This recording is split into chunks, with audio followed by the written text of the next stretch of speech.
All right, y'all. Back with another episode, Access Code Podcast. Gonna keep these things going because I like to record. I like to do interviews and everything like that. I think you guys will know by now and everything. This week we got JahhThaPoet in the building. How are you? I'm good. How are you? I'm good. I'm happy that you were able to come on to this week's episode and everything like that. So try to get more acquainted with you and everything. So let me first ask this. How'd you get to start music? Well, the name hints I am a poet, so I originally started just doing spoken word. Oh, okay. I actually didn't want to diverge into the whole music thing because I felt like beats were chains. I wanted more freedom. So I just started doing like spoken word videos, and then I was like, not enough people hearing me. So then I started doing ghostwriting. Oh, okay. But then artists in Atlanta, which is where I'm from. Oh. Yeah, I'm from Atlanta. We'll get into it. Yeah. They wanted me to like dumb down my lyrics, and that is what forced me into the spotlight myself, refusing to do so. Okay, so two questions since you brought up Atlanta. When did you make your move to Oklahoma? About 4 years ago. Okay, so it's still kind of fresh and everything. All right. And so when you said that they try to have it dumbed down, like it was just like maybe they have a certain style how they wanted to do it, but then you're more kind of in the lyrical lane? Yeah, like they were like, I like these lyrics, I really do, but can you like tone it down? And I'm like, what do you mean tone it down? Like they were like, the words, like I don't understand all of the words, or I speak Japanese, I include philosophy, I include things like that. So spirituality, I'm a healer. So they were like, I don't know what I'm talking about. And I was just like, I see your point. No, I'm not dumbing it down though. You just find somebody else. Right. So, well, I was gonna ask, how did you come up with the name JahhThaPoet? So you went ahead. Right, yeah. It was a nickname. Somebody just gave me the nickname Jahh one summer when I was like 16, and then I was like, okay, I like Chance the Rapper. I was like, I don't want people to confuse me with a rapper though. So I needed to be sated in my name that you'll never forget that I am deep down inside a poet. This music stuff is a hobby.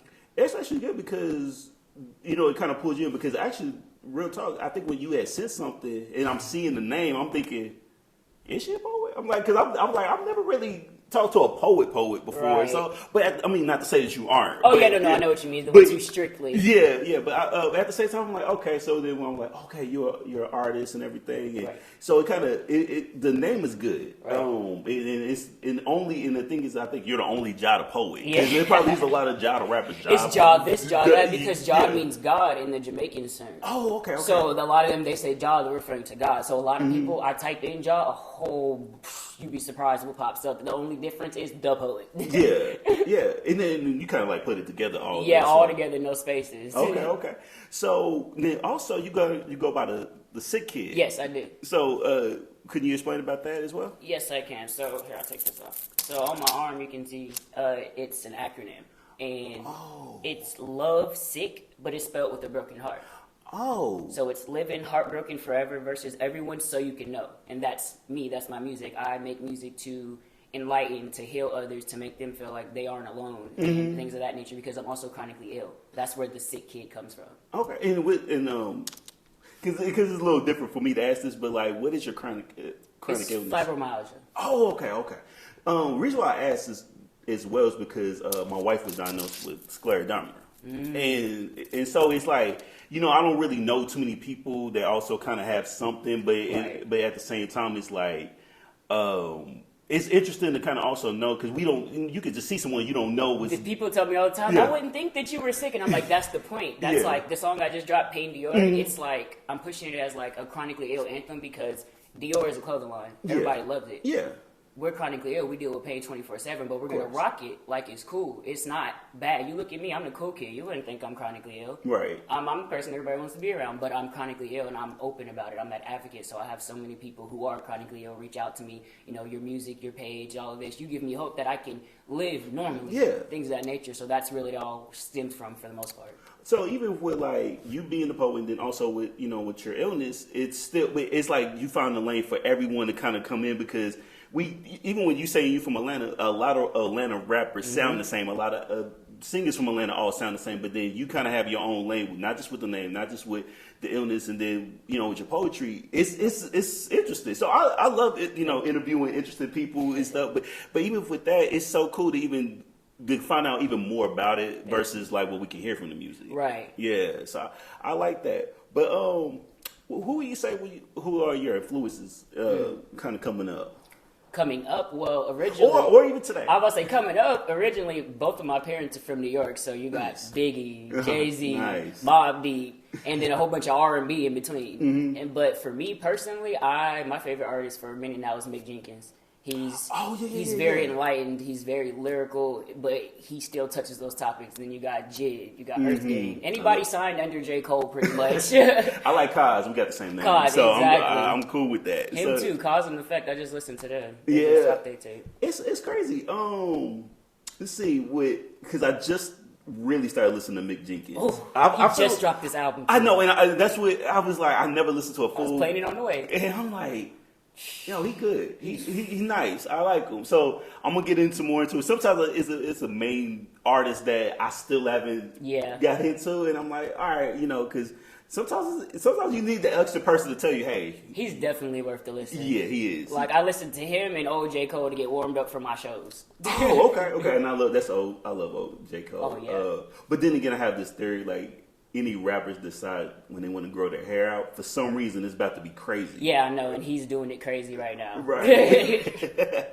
Okay, so also somebody that's also been on the podcast before, Bobby Revenue. Oh, yeah. I've seen you guys, we're working together. Now, have you always been friends or did you kind of meet him doing music? No, I knew him beforehand. We have mutual friends, and we always been friends. We just never wanted to cross over that line just because we didn't want to risk our friendship. But then, we because we both had some, not a good experiences, and you lose people you care about. So we just wanted to, but then that one kind of happened, and it was crazy, so we just went with it. Right. So we were just like, but that's one of my best friends. I'm like, he's always at all my shows. So he literally just texted me. He was like, you're going to have so much fun. Oh, but for today, yeah. We was over there on the couch and everything, y'all. It was my last episode of 2022, and the most views I've had for any interview so far on YouTube, of course. So shout out to Bobby Revenue. Yes, sir. Love just talking with everybody that be working, connect with him and everything like that. He's a super cool dude. So super for cool. real, He's super insightful. He gives me a lot of good business insight and stuff. Make sure I stay on the right path. So outside of making music, what other hobbies are you into? Well, I do music. I paint. I have my clothing line. Oh, you have a clothing line? Yeah, Lovesick. Lovesick. Okay. And then the other one is Loners. Oh, okay. So I'm gonna get those back up. When I moved out here, I didn't have any manufacturing connects, so I had to do that. But I found a few, so I'm gonna start pushing those soon. Okay. So I'm gonna have to get on to that some clothes as well because I love supporting everybody that come on here from one way or another and everything. But let me ask you this: since you are a female rapper, into the women that's in hip hop today, what's your take on it? Like, is it, do you kind of like it? Do you don't like it? Because I never really, I don't think I've ever asked this to a female rapper before. I'll tell you this, hate is a strong word. I strongly dislike and always have strongly disliked our generation's female rappers. I'm more back in the day, but if I had to pick somebody in this day and age, besides that's mainstream, because I can name off a whole bunch of people that aren't. Right. It doesn't matter. Right. Lola Brooke's probably it. I like Lola. She's don't do too much. Her lyrical, she kills it. Already from the up north, and she's been putting in work for a while, and it's about time she's gotten that shot, and I appreciate that work ethic. Oh, okay. Yeah, because I don't know, maybe I did jump on the wave, but I think, I'm trying to think, what's that second single she came out with? So Disrespectful? That one is... There's one that she got that has a sample from. The clips, not the clips. I can't think of that. Oh my god! I just listened to it. You can get with this. Yeah, you can get with that. I know. We know what we're talking about. Don't forgive me, y'all. She got some stuff that slept on that I didn't like. When I clicked her profile, I was like, everybody's talking about these two songs, and I was just like, what else? And then I was like, oh, okay, she actually got some bangers. Yeah, her little short self and everything, but she go hard. So she do. I can't hate on it. But I've also noticed you've been performing out of state sometimes and everything. So what would you say is the major difference between performing anytime out of state versus in Oklahoma? I prefer actually the out of state because I see it as open territory. Because like another thing is I used to play college basketball. Oh. I'm an athlete. Yeah. I'm finding so much stuff, y'all. Yeah, I'm a 4-year varsity starter and had a full ride scholarship before, but then I got diagnosed with my illness when I was out there. So then had to restart.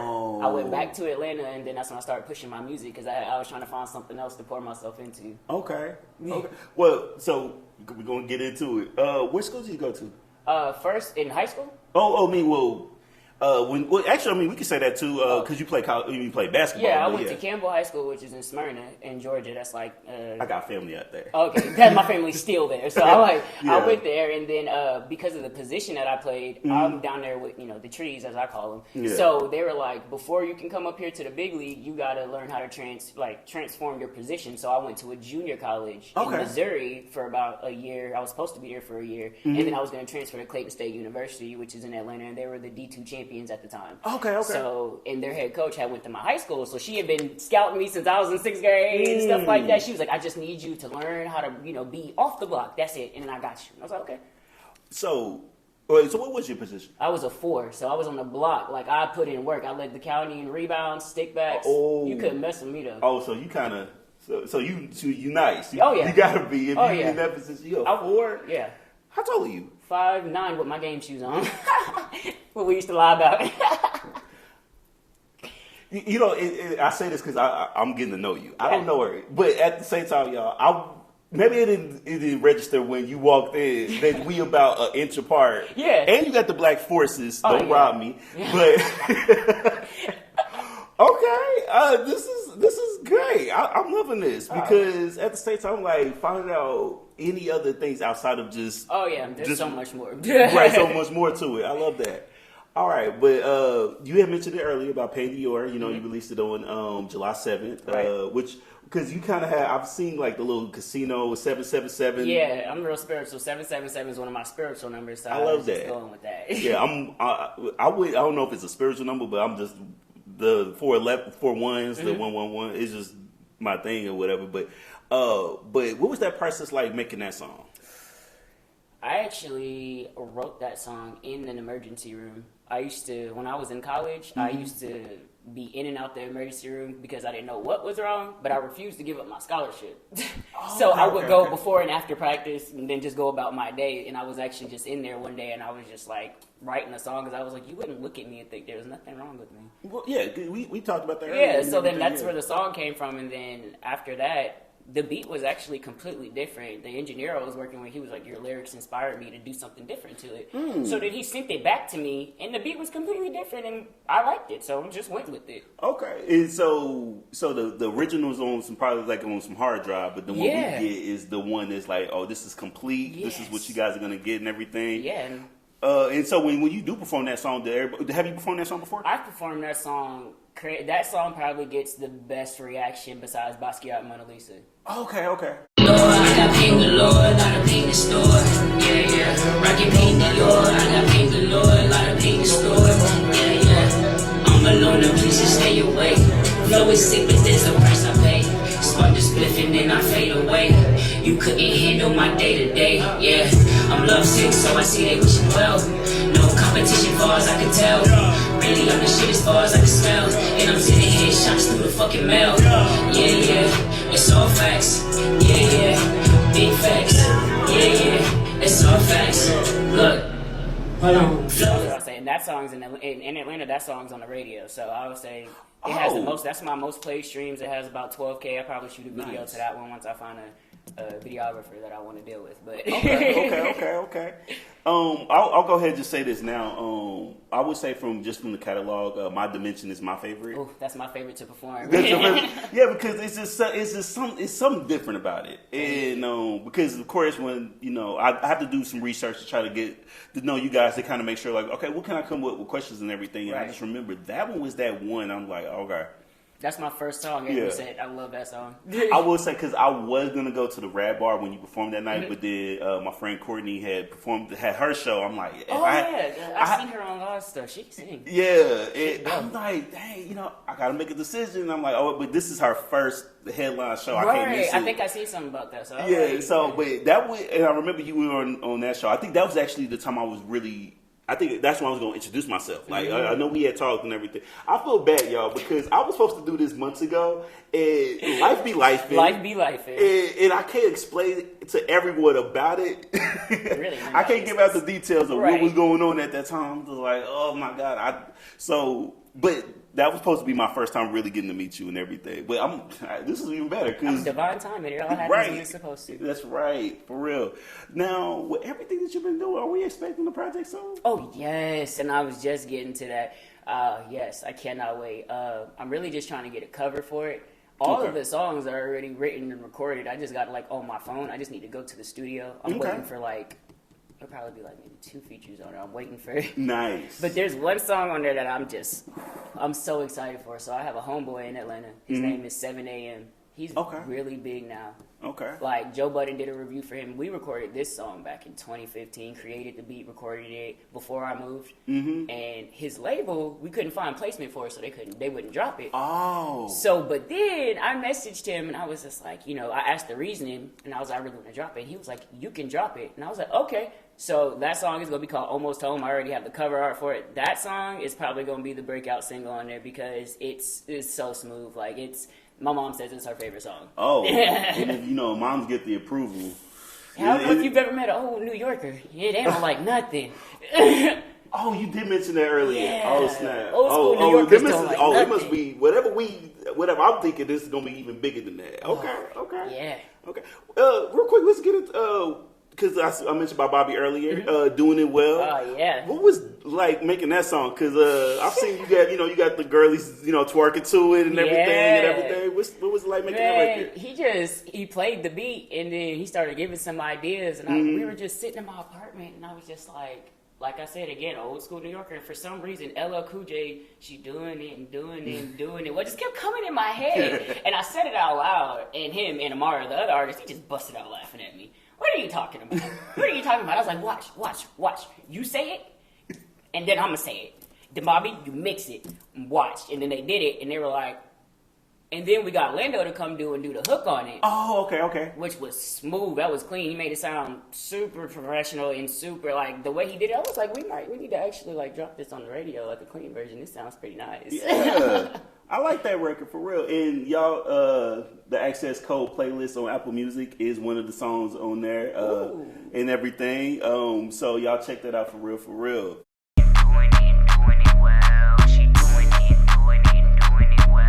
She on that demon time and she ain't giving a hell. She throw it back so hard she got a grip on the rail. The way she throw that ass, she catch me under a spell. But we're gonna get into a couple of games here. Okay. 5 W's, as you guys know. I'm gonna make sure I say it right because we don't do why questions. Who, what, when, would, because I replace it, Okay. And where. So let's get into it. We're gonna start with who. All right.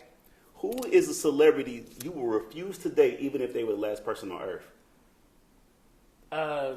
What's that girl with the red hair everybody be talking about? I'm out of town. You couldn't pay me no amount of money in this world. I would die alone. I'm sorry.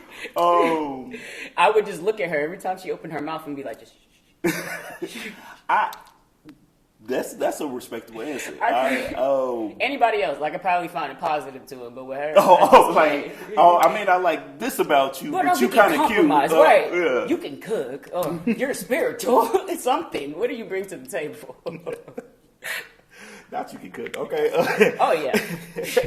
All right. For what? What is the best advice anyone's ever given to you? This probably be the second time I say this. I remember. Don't be a people pleaser. That will change your life in so many aspects. It doesn't matter what you're doing. And I know I said that before. And that's because I've been such a giving person before to where I've literally compromised my entire being trying to be a people pleaser before and had to recuperate from that. And that's no fun. That's no fun, especially when the other person doesn't appreciate it. Yeah. So it's like you could have just been who you were. Anyways, which is what you should have done. Right. So don't be a people pleaser. In music, in life, and nothing, because you'll, like I said, so true. You'll that be is a making word, songs. y'all. That is a word. You'll be making songs you don't like, and then you won't even want to make music no more. Yeah, yeah, because I felt like that sometimes even doing the pod. Like, you know, I need to make sure, like, okay, we can get this going. Right. I like that though. That's a great answer. When is the best time to write a song? When, as far as like time of the day or like mood? Oh, mood. We'll go with mood. Okay. For me, it would probably be whenever I'm feeling some type of way. Okay. Or if I just get, sometimes I just get instantly inspired if I hear something. But for the most part, since it's expression, like I started writing because I didn't have anybody to talk to. That's how I started my music. Okay. So that's what I mean by people not feeling alone, because I was alone and I felt alone. Music was all I had. I understand. Yeah. So it's like I'll heal you and heal myself at the same time. It's like a double win. Okay, okay. And for Wood, would you rather get $1 million today or $100,000 a year for the next 10 years? That's a good question. I feel like the pacing would be good, but yeah, the pacing might be good for me. The pacing, you give me all that. Oh no, no, no. I'm gonna lie. I will hope one day it would just be some situation like I know you're about New York. What's my man's name? I don't even know him. I don't know why I said that's what's my man's name. Bobby Bonilla he played with the Nets. He has some type of deal where he's not playing baseball, but he still get paid like millions of dollars on like July something, one of those July 1st, I think. Every year, it was something where he signed something, they did something, his agent pulled something, and then so just to wake up one day, just like, oh yeah, it's that time. It's that time of year. I'm getting money. You know, like he don't have to do nothing. Wow. So that is something that one day I will just hope that just a big chunk of some money. So with commas, just happen to just show up every year around the same time, and I didn't do nothing or haven't did anything in a while. Right. So goals. I love that answer. And for where is your favorite place to eat?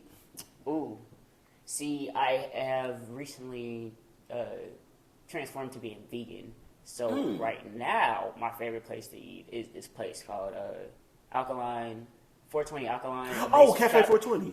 Damn, best fried mushrooms in the world. I'm gonna tell you. So I have two podcasts. This is one, and then I have one with my wife. But when I came up with the idea of this one, I did brainstorm it. And the first place I went to was Cafe 420. And have you heard of the rapper Cliche? I don't know. You should check him out. I think you'll like him. I'm gonna check him out. But he's from Tennessee, but he went to Langston. Now he's still here in the city, and he's been rapping for a minute. And while I'm just coming up with the idea, like what I want to do with this show, like I have an idea how I want to do it, but trying to get some more ideas. And he filmed a music video while I was there. And so, so I brought him to the show last year, and now we've been cool ever since. Right. And I told him, I said, I don't know if you know this, but you filmed your music video in Cafe 420 while I was in Cafe 420 trying to come up with the idea of this show. Right. So it's just everything came back full circle. But that's a great answer. A black-owned business too, y'all. If you're in Oklahoma City, Cafe 420, check them out for real, for real. No, really. Yes. I do need to. I don't know if they still have it, but I know they had some elderberry syrup. I don't know if they still do or not. They're actually about to open up their little market too. Oh yeah, I heard about that. Yeah. I gotta get more details on that one. Yeah. Okay, for the next game, I'm just asking. So this is my favorite question to ask a lot of artists, especially for the first time me interviewing them. Okay. What would be your top 3 or top 5 underappreciated artists in the state of Oklahoma? Underappreciated artists. Yeah, like even though the whole state may be underrated, Right. Underappreciated, but there's some artists that still probably need that shine, or they still got shine, but maybe the world need to get onto it. I can't say. Do I count? Yes, you can. Okay, It's your well, I was answer. first. That's Most your definitely. answer. Yeah. But second is gonna be my first feature, which is Amara. Nice. She is amazingly talented. Like she wrote that, and we were sitting there. She just went and got up there and just recorded, and then got up there and was done. And I was just like, and then started working on something else, and I was just like, and I know she's about to drop a project too, but it will probably have some more things too. But I think that she most definitely, and she's so young, so she has so much more time to grow. She's only 21. Oh. She's only 21. Oh. So Okay. yeah, and she can hop on a lot of different things. And I've heard her go record songs with, like, she can record with anybody. So her definitely. Hustle. Hustle, Hustle. I have a song with him. He's one of the features on my tape. Okay. Or on my project. Okay. He's on a different spectrum. He should already be on somebody's radio station freestyling off the top of his head. He was literally standing there at one of my shows freestyling, included my name, included Amara's name, included everybody's name in the room. And he's a cipher artist. Nice. And I feel like that's why he's underappreciated, because people just look at the songs, oh, is this catchy? You know what I mean? Mm-hmm. Those who are more put into the category of lyrical and cipher and battle rap, they get underlooked. So him definitely. What are we at? 3? Yeah. Who else? I'm still fresh on this Oklahoma City music game thing, so I'm trying to think. I mean, Bobby, he's not an artist, but I feel like he should have a lot more recognition as well. Yeah, he has a lot of accolades in the background that even I didn't know about until here recently, and I was just like, wait a minute. Yeah, even when he came onto the show, I'm like, okay, He does a lot of stuff in the background. Y'all stay tuned. He got stuff coming and popping out that's besides music. That's gonna have you looking like, oh wow, like you're really just a businessman. That's crazy. And who else? I mean, I can't even. Oh, Trip. Oh, Trip for sure. I would like Trip.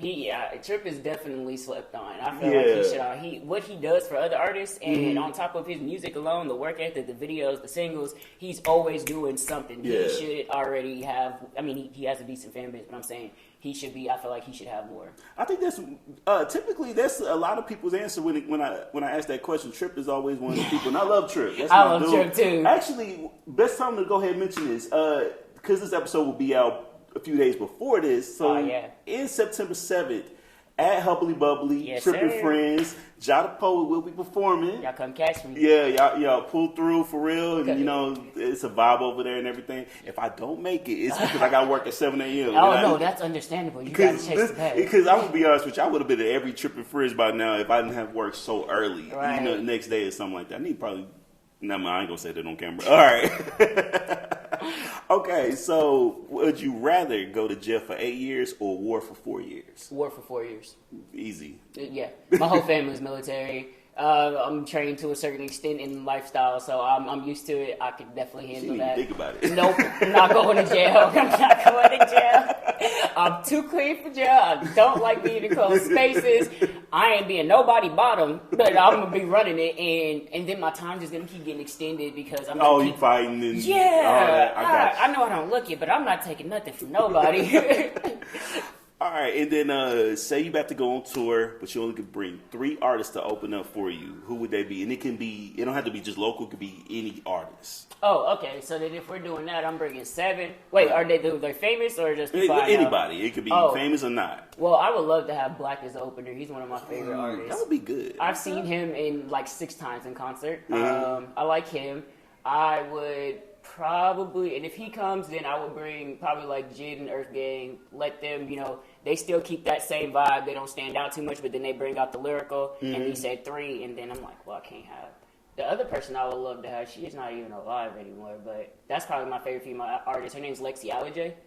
And she, I don't think I've heard of her. She was just getting big, like getting co-signed by Cole and stuff, and Jay-Z right before she passed. But she gave me advice on my very first show back when I was like 16. I looked up to her, even though she was like still small time in a different state. But I was I was very sad when she passed. So I probably, because me coming after her, that would have been wicked. Like we're on the same spectrum as far as the music, and she would have got me hyped, as far as ready to go on stage. Okay. So anything else you working on right now? Always working. That's all I'm like. I have some, there's a lot of shows. Got the music. I got a lot of more shows coming up.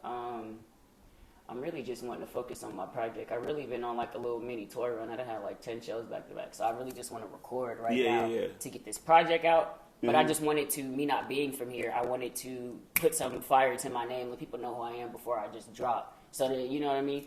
What's better promo than, actually going out, connecting, because I'm like, I've made so many more supporters and fans by people like not knowing who I am, me going to, like the writer's room and boom. A whole bunch more people see me that would have never, So that's why I'm like, that's my main focus. But for that, and then I kind of want to start building my internet fan base more. Like, I want to strengthen the fact of what I stand for. Okay. So it doesn't get misunderstood. yeah, so it doesn't get misunderstood, so that people can literally come to my page and you understand by looking at it. You see what I stand for, and I feel like a lot of people are confused, and I don't like that. So I just want to focus on that right now, so that when all of this goes to the level I want it to be, everything's intact. There's no, nothing is not in line. I'm ready. I love that. Yeah. And then last question I love to ask everyone that come through, especially for the first time, I'll say that. But, everybody will probably say, like, when you see yourself in 5 years, when you see yourself in 10 years, but when you see yourself in 2 years? In 2 years, on tour in foreign countries, doing literally, like, I like nature. Nice. So, just being able to take the people that I care about, my family, and show them the finer things in life, being able to live freely. Like, I don't want to wake up and go to work. Yeah, you know what I mean? Yeah, that would be the goal, just being able to wake up, know I got money coming in, I can go focus on my music, focus on my mental health, my spirituality, and then just go help people too at the same time. Okay. Well, let everybody know where they can find you, because we got to build that internet fan base, like you said. So y'all can follow me on all social media at JahhThaPoet. Now, if you're on Instagram and stuff, you got to add the 777. But for just music, it's just the first part. Nice. Well, thank you once again for being on this week's show and everything like that. Thank you for having me. Of course. And then for you guys, because I got to say it, I love you guys. I truly do. Thank you once again for you guys watching. Thank you, Jahh, for being on this week's podcast. Of course. We'll check you next time.